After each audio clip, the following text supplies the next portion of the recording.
अच्छा सुनो, सब्सक्राइब करते वक्त ना घंटी बजा देना। जय हिंद। आज के इस वीडियो में हम देखेंगे वेदों से रिलेटेड प्रश्नों के बारे में।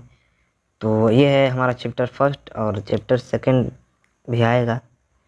तो चलिए वीडियो को फटाफट शुरू करते हैं। तो पहला प्रश्न है, वेदों की संख्या कितनी है? यह तो फटाफट से कमेंट करके आप बताइए कि वेदों की संख्या कितने हैं। 1 2 3 4। इस क्वेश्चन का आंसर ज़्यादातर लोग जानते होंगे। चलिए फटाफट इसका आंसर देखते हैं। इसका आंसर क्या है? इसका आंसर है दोस्तों डी, यानी जी हाँ दोस्तों डी, यानी वेदों की संख्या 4 है। और अगला प्रश्न की ओर बढ़ते हैं। अगला प्रश्न है आपका, सबसे पुराना वेद कौन सा है? सबसे पुराना वेद कौन सा है?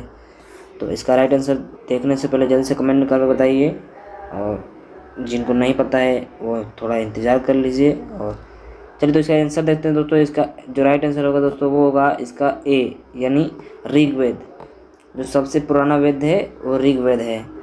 और उसके बाद अगले प्रश्न की ओर बढ़ते हैं।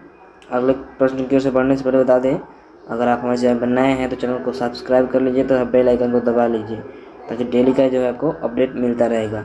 हम एक ही टॉपिक पे हज़ारों प्रश्न ऐसे लेके आते हैं, जिस प्रश्न के माध्यम से अगर प्रश्न कहीं से भी किसी कॉम्पिटिटिव एग्ज़ाम में आता है तो ज़रूर आएगा। अगला प्रश्न है दोस्तों, ऋग्वेद में कितने मंडल हैं? मंडल की जो संख्या पूछ रहा है दोस्तों, तो इसका राइट आंसर जल्दी से कमेंट करके बताइए।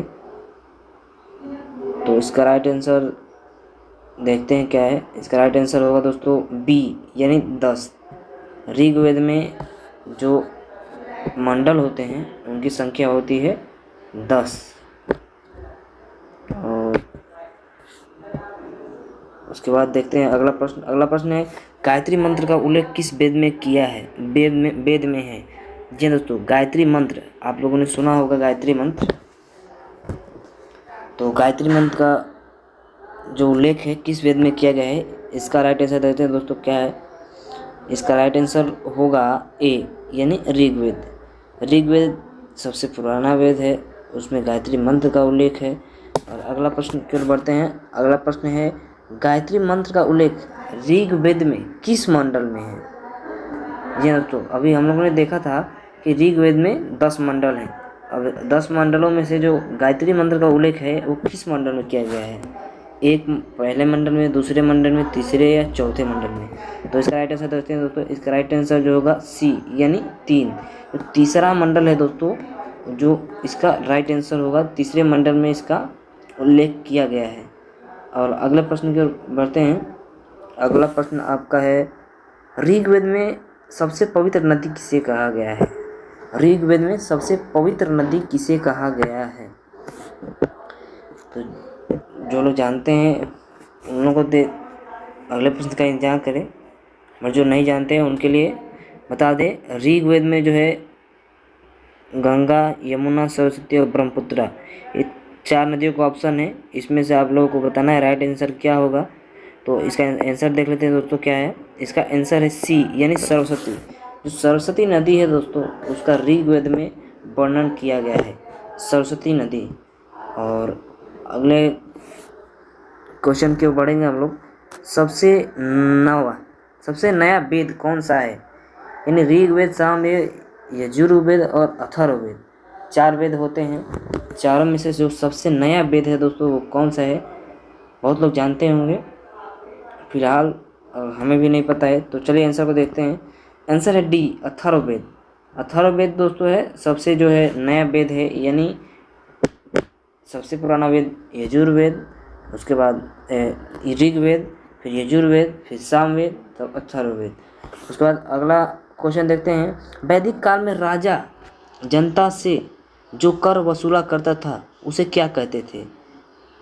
जो वैदिक काल था उसमें राजा जनता से कर लिया करते थे। जैसे हम जीएसटी पे करते हैं, वैसे राजा उस समय कर लिया करते थे। और ये उसे हम लोग क्या कहते थे? जजिया, बलि, लगान या कर? तो इसका राइट आंसर देखते हैं दोस्तों क्या है। इसका राइट आंसर होगा बलि, यानी बलि जो है। अगर वेदों की भी माने तो हमारे वेदों में भी ये लिखा हुआ है कि कर लेना गलत नहीं है, कर लेना पाप नहीं है, पर उसका उपयोग सही होना चाहिए।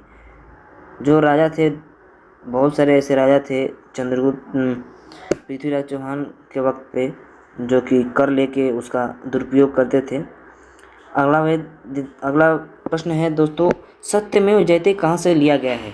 ऋग्वेद, शतपथ ब्राह्मण, यजुर्वेद और मंडकोपनिषद से लिया गया है। इसमें से आपको राइट आंसर फटाफट बताइए, कमेंट करके बताइए। तो इसका राइट आंसर होगा दोस्तों डी यानी मंडकोपनिषद। जो इसका राइट आंसर है मंडकोपनिषद, बहुत लोगों को नहीं पता था मंडकोपनिषद। और अगले प्रश्न की ओर बढ़ते हैं। अगला प्रश्न है आपका, ऋग्वेद में किसका उल्लेख है? ऋग्वेद है उसमें उल्लेख किसका है? मंत्र, जादू, आयुर्वेद और संगीत। ऋग्वेद में जो सबसे पुराना वेद है हम लोग का दोस्तों, उसमें सबसे ज़्यादा किसका उल्लेख है?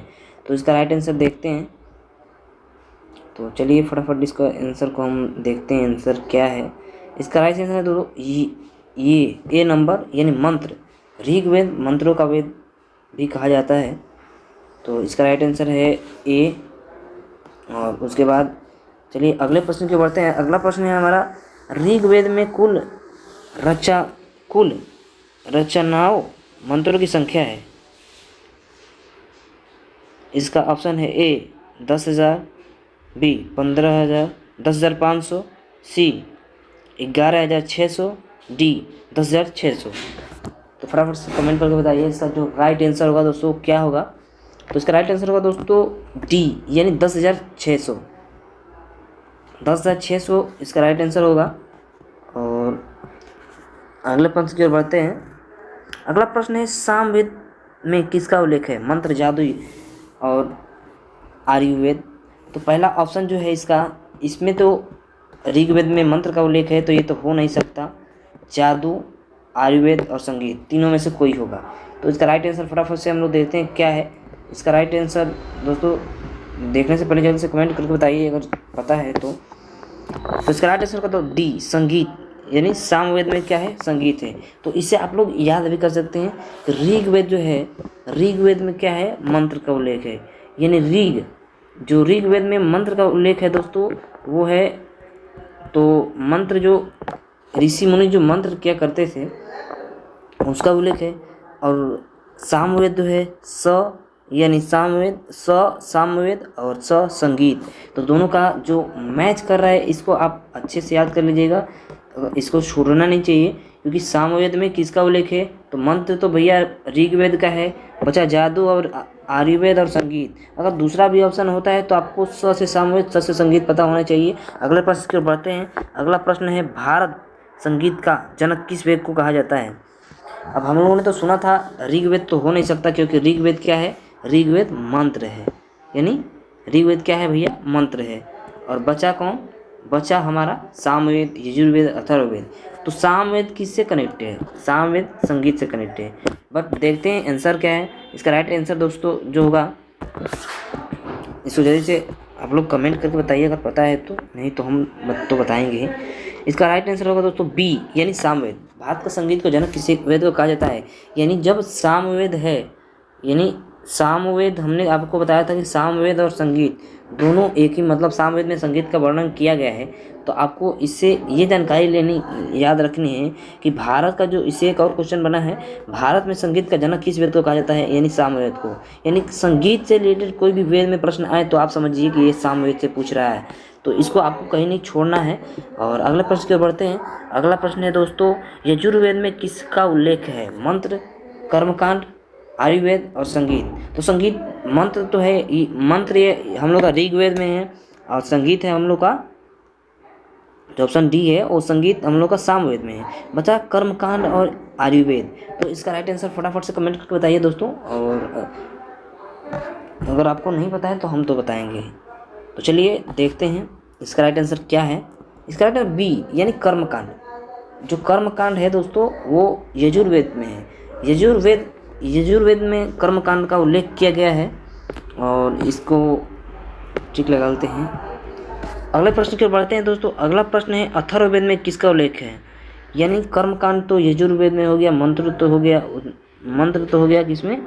मंत्र है ऋग्वेद, और कर्मकांड जो है संगीत था सामवेद में, और कर्मकांड बचा। तो कर्मकांड को देखते हैं दोस्तों। कर्मकांड जो है, कर्मकांड तो हम लोग को पता था पहले, इसका राइट आंसर बी होना चाहिए। बी है, रोग निवारण में जादू टोना। जादू का वर्णन जो है दोस्तों अथर्ववेद में किया गया है। जादू का वर्णन अथर्ववेद में किया गया है। जो जादू है इसका वर्णन कहाँ किया गया है? अथर्ववेद में। तो चलिए अगले प्रश्न की ओर बढ़ते हैं। अगला प्रश्न है आपका, उपनिषदों की संख्या कितनी है? उपनिषदों की संख्या कितनी है? जल्दी से कमेंट करके बताइए आप लोग, उपनिषद की संख्या कितनी है? तो इसका राइट आंसर देखने से पहले हमें एक और आप लोगों को बात बताना है कि अगर आपको हमारी वीडियो अच्छी लगती है तो वीडियो को लाइक कीजिए, अगर कमेंट कीजिए और शेयर कीजिए। अगर अच्छी नहीं लगती है तो कमेंट कीजिए कि हमारी कमियां क्या हैं। दोस्तों चलिए फटाफट इसका राइट आंसर होगा 108। 108 इसका राइट आंसर होगा, यानी उपनिषद 108 हैं। हम शिव शंकर का जो माला जपते हैं 108 बार जप करते हैं। और अगला प्रश्न है दोस्तों, उपनिषदों को अन्य किस नाम से जाना जाता है? वेद, वेदांग, वेदांत, पुराण। फटाफट से कमेंट करके बताइए। तो उपनिषदों को जो अन्य दूसरा नाम है दोस्तों वो होता है सी, यानी वेदांत। उपनिषदों को हम वेदांत भी कहते हैं, वेदांत। और अगला प्रश्न की ओर बढ़ते हैं। अगला प्रश्न है आपका, वेदांगों की संख्या कितनी है? यानी वेदांगों की संख्या कितनी है? हम लोगों ने तो सुना था पहले वेदांत, यानी वेदांत सी जो ऑप्शन था। उपनिषद के अन्य नाम जो होता है वो वेदांत होता है। और वेदांगों की संख्या पूछ रहा है, नंबर ऑफ वेदांगों की संख्या पूछ रहा है। तो वेदांगों की संख्या का आंसर फटाफट देखते हैं दोस्तों। बी, यानी 6। वेदांग कितने हैं? वेदांग हमारे कितने हैं? 6। और अगला प्रश्न देखते हैं। तो व्याकरण की सर्वप्रथम रचित पुस्तक है। व्याकरण जब बना था तो उसका सर्वप्रथम रचित पुस्तक, यानी व्याकरण बनने के बाद उसका सबसे पहले जो बना पुस्तक वो कौन सा है? तो इसका राइट आंसर दोस्तों देखते हैं क्या है। इसका राइट आंसर है दोस्तों अष्टाध्यायी। इसका राइट आंसर है। तो इसको याद कर लीजिएगा, ये इम्पोर्टेंट क्वेश्चन है। तो चलिए देखते हैं अगला प्रश्न क्या है। प्रश्न दोस्तों, अष्टाध्यायी के रचयिता कौन थे? ए कालिदास, बी वेदव्यास, सी पाणिनि, डी अष्टावक्र। तो इसका राइट आंसर जल्दी से कमेंट करके बताइए। आप लोगों को तो दिख रहा है आंसर। तो इसका राइट आंसर जो है दोस्तों वो है सी, यानी महर्षि जो पाणिनि थे, महर्षि पाणिनि। तो अगर आप हमारे वीडियो पर नए हैं तो चैनल को सब्सक्राइब कर लें तथा बेल आइकन को दबा लें ताकि डेली का अपडेट आपको मिलता रहेगा। जय हिंद।